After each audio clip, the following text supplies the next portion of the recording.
আওয়ামী লীগের রাজনৈতিক পতন হয়েছে, আওয়ামী লীগের রাজনৈতিকভাবে নিপাত হয়েছে, নির্মূল হয়েছে, দাফন হয়ে গেছে দিল্লিতে। যেহেতু জুলাইয়ের উপরে কথা বলতে এসছি, কিছু পর্দার আড়ালের কথা আজকে অবমুক্ত করতে চাই। আমি, আমার নেতা জনাব তারেক রহমান, দুজনেই আমরা নির্বাসিত ছিলাম। আল্লাহর কি মহিমা, যদি আমরা নির্বাসিত না থাকতাম, হয়তো এই জুলাইয়ের মতো একটা অভ্যুত্থান সফলভাবে সমাপ্ত করা সম্ভব হতো না। এটাই হচ্ছে পর্দার অন্তরালের কথা। কোনোদিন আমরা ঘুমাইনি। 24টা ঘন্টা কোঅর্ডিনেশন করে আমাদের নেতা কর্মীদেরকে বিভিন্নভাবে আমরা অর্গানাইজ করে এই জুলাই যোদ্ধাদের সম্মুখে রেখে অরাজনৈতিক পরিচয়ে এই আন্দোলনের একটা পর্যায় পর্যন্ত আমরা নিয়ে এসেছি।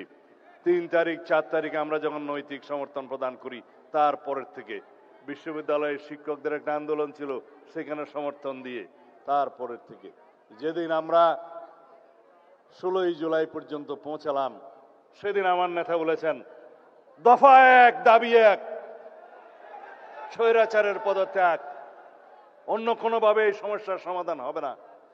আজকে যারা জুলাই যোদ্ধাদের নেতৃত্ব দাবি করেন, তাদের অনেকেই সেদিন বলেছিল আমাদের কোনো রাজনৈতিক দাবি নাই, আমাদের দাবি বৈষম্যহীন এই ছাত্র আন্দোলনের দাবি, কোটা বৈষম্য দূর করতে হবে, সেটাই ছিল তাদের বক্তব্য।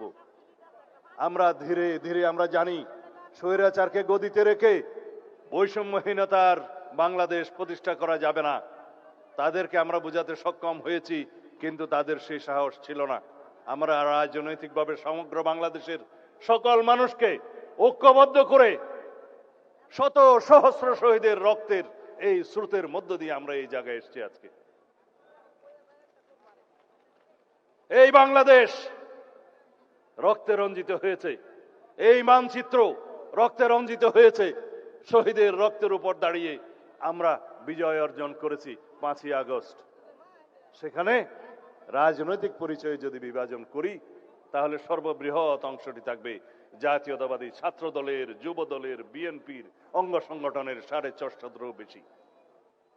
জাতিসংঘের যে রিপোর্ট, সেই রিপোর্টে 1400-র কথা বলা আছে, কিন্তু অফিসিয়ালি বিভিন্ন পত্রিকা এবং জরিপে 700 থেকে 800-র মতো খতিয়ান পাওয়া যায়। বাকিগুলো গেল কোথায়? কারণ শহীদের খতিয়ান হসপিটাল রক্ষা করতে পারে নাই, তাদের ডকুমেন্ট পর্যন্ত গায়েব করে দেওয়া হয়েছে, তাদেরকে দাফন করা হয়েছে যেন বেওয়ারিশ লাশ হিসেবে। আজকে স্বজনরা তার কবরের সন্ধান করে আমরা দিতে পারি না। এরকম একটি নৃশংস হত্যাকাণ্ডের পরে, গণহত্যার পরে আজও পর্যন্ত সেই গণহত্যাকারী শেখ হাসিনার কোন রকমের অনুশোচনা নাই। তারা জুলাই যোদ্ধাদেরকে অপরাধী হিসেবে তকমা দিচ্ছে। বাংলাদেশের এই গণ অভ্যুত্থানকে তারা বলছে একটা জঙ্গি তকমা দিচ্ছে। বাংলাদেশে নাকি জঙ্গিবাদের মধ্য দিয়ে তাদের রাষ্ট্র ক্ষমতা ছিনিয়ে নেওয়া হয়েছে। এর চাইতে লজ্জাস করার কিছু নেই। তাদের মধ্যে অনুশোচনাও নেই, তারা দুঃস্বীকারের সেই অবস্থাও তাদের নেই, সেই ইতিহাসেই তাদের নেই। তারা উল্টো বিদেশে বসে বাংলাদেশে এখন নাকি গণতান্ত্রিক সরকারের বিরুদ্ধে বিভিন্ন রকমের ষড়যন্ত্র করছে। আওয়ামী লীগের রাজনৈতিক পতন হয়েছে, আওয়ামী লীগের রাজনৈতিকভাবে নিপাত হয়েছে, নির্মূল হয়েছে, দাফন হয়ে গেছে দিল্লিতে। সেই আওয়ামী লীগ বাংলাদেশে আর কোনোদিন রাজনীতি করতে পারবে না। রাজনৈতিক দল হিসেবে আওয়ামী লীগের বিচার দাবি করেছি আমরা, আপনারা দাবি করেছেন, তদন্ত পরিচালিত হচ্ছে। ইনশাআল্লাহ খুব শিগগির রাজনৈতিক দল হিসেবে সেই রাজনৈতিক দলকে বিচারের কাঠগড়ায় নিয়ে যাওয়া হবে। সংবিধানের 47 আর্টিকেল অনুসারে আইন সংশোধন করা হয়েছে, সন্ত্রাস বিরোধী আইনে আছে, আইসিটি অ্যাক্টে আছে, রাজনৈতিক দলের সংগঠনের বিচার করা যাবে। সুতরাং অপেক্ষা করুন। যারা এখানে বক্তৃতা দিয়েছেন তাদের মধ্যে আমার এক ভাই শফিউল আলম শফি, আমার প্রতিবেশী, আমার গ্রামের, তার সন্তান শহীদ ওয়াসিম আকরাম, যিনি বস্তুতপক্ষে চট্টগ্রামের প্রথম শহীদ বলা হলেও যদি সময়ের দিক বিবেচনা করা হয় আবু সাইদের একই সময়ে সমসাময়িক সময়ে সে শাহাদত বরণ করেছে।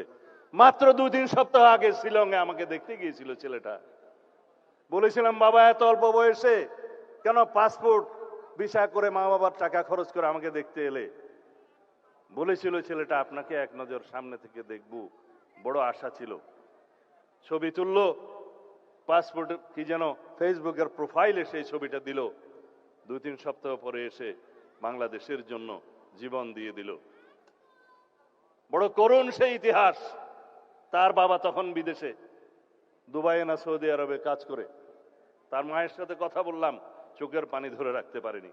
সে আজকে বলল যে শহীদের বিচার করুন আগে, আমরা দেখতে চাই এই দেশে প্রত্যেকটা খুনের বিচার হয়েছে। প্রিয় শফির উদ্দেশ্যে বলতে চাই, সবার উদ্দেশ্যে বলতে চাই, মানে প্রধানমন্ত্রী আমার নির্দেশ দিয়েছেন একটু বিচারের কি অবস্থা খোঁজখবর নেন, আপনার বক্তৃতায় বলবেন। আমি আপনারা নিশ্চয়ই জানেন, এগুলো শুধু স্মরণ করিয়ে দিচ্ছি। 5টা খুনের, গণহত্যার, মানবতা বিরোধী অপরাধের মামলার রায় হয়েছে ইতিমধ্যে। বিচারাধীন মামলা আছে 27টা এবং তদন্ত প্রায় শেষ পর্যায়ে 72টা মামলা। শহীদ আবু সাইদের মামলায়, প্রথম মামলায় 2 জনের ফাঁসি হয়েছে। ভাইস চ্যান্সেলর সহ সেই বিশ্ববিদ্যালয়ের অন্যান্যদের বিভিন্ন মেয়াদে সাজা হয়েছে। প্রথম মামলার রায় হয়েছে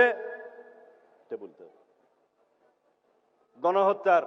আপনারা সবাই জানেন, শেখ হাসিনা, তার সাবেক স্বরাষ্ট্রমন্ত্রী আসাদুজ্জামান কামাল, তাদের ফাঁসি হয়েছে, ফাঁসির আদেশ হয়েছে। তৎকালীন আইজিপি মামুন রাজসাক্ষী হওয়ার কারণে তার সাজা কম হয়েছে, তবে সাজা হয়েছে। আশুলিয়ায় লাশ পোড়ানো হত্যা মামলার 2 জনের ফাঁসি হয়েছে। ওখানে সাবেক একজন স্বৈরাচারের দূষণ এমপি আছে, ওসি আছে, ডিআইজি সহ অন্যান্যদের যাবজ্জীবন সহ বিভিন্ন মেয়াদে সাজা হয়েছে। চানকারপুলের হত্যা মামলার ফাঁসি হয়েছে তৎকালীন স্বৈরাচারের দূষর পুলিশ কমিশনার হাবিব এবং জয়েন্ট কমিশনার সুদীপ্ত, তাদের ফাঁসির আদেশ হয়েছে। অন্যান্যদের বিভিন্ন মেয়াদে সাজা হয়েছে। অতি সম্প্রতি রায় হয়েছে রামপুরা টিভি সেন্টারের ওখানে একটা ছেলে কার্নিশি লুকিয়েছিল, তাকে ওখানে যে গুলি করা হয়েছে। আমি শুনলাম সেই ছেলেটি কোন রকমে প্রাণে বেঁচে গিয়েছে চিকিৎসার মাধ্যমে, আল্লাহ তার জীবন বাড়িয়ে দিক, হায়াত বাড়িয়ে দিক। কিন্তু সেই ঘটনায় আরো 2-1 জন, একটা শিশু সহ হত্যা করা হয়েছে তাদেরকে। সেই মামলায় রায় হয়েছে, ফাঁসির আদেশ হয়েছে তৎকালীন পুলিশ কমিশনার হাবিব, ওসি এবং অন্যান্যদের বিভিন্ন মেয়াদে। সর্বশেষ হাসানুল হক ইনু নামের একজন স্বৈরাচারের দোষর আছে, তার বিচারের রায় বেরিয়েছে।